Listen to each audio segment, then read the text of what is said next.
در یکی از خیابان‌های خاکی افغانستان، پسری با چشمانی پر از رویا زندگی می‌کرد. علی بلال. زندگی برای او ساده نبود، اما او از همان کودکی کنجکاو و پر انرژی بود. بازی با دوستان، کمک به خانواده و نگاه به افق همه بخشی از مسیر شکلگیری شخصیت او بود. در دل این کودکی ساده رویای بزرگی نهفته بود، رسیدن به قله‌های جهانی. علی نوجوان بود، اما چشمهایش پر از اراده.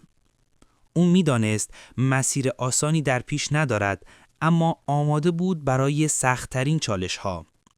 اولین ورود به باشگاه کوچک و محلی، تمرین‌های سنگین، دویدن‌های صبحگاهی و رژیم سخت غذایی، همه بخشی از مسیر او بودند. تمرین، تلاش و هر روز بهتر شدن تنها مسیر رسیدن به رویا بود. همه می‌خوابیدند، اما علی بلال بیدار بود. همه ناامید بودند، اما او ایمان داشت.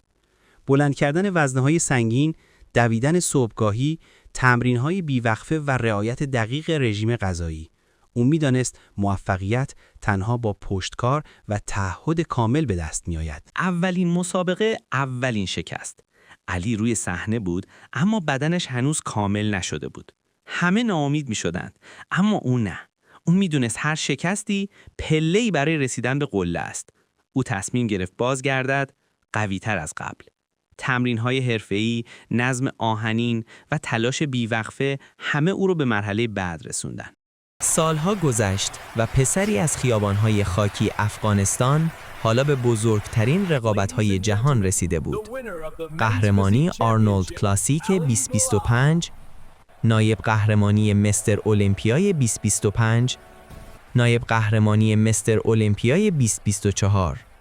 تشویق طوفانی جمعیت، پرچم افغانستان در دست مردم. او نه فقط یک مدال گرفت، او امید را برای میلیون‌ها نفر زنده کرد. داستان او الهام بخش تمام کسانی است که رویای بزرگ دارند. اما داستان علی بلال فقط درباره مدال‌ها نیست. او الهام است، الگویی برای تمام نسل‌ها. نوجوانان و جوانان از هر جای دنیا با دیدن او می‌فهمند که با تلاش و اراده می‌توان به هر چیزی رسید. او نشان داد که هیچ سختی نمی‌تواند مانع رسیدن به رویا شود و این پیام واقعی قهرمانی است.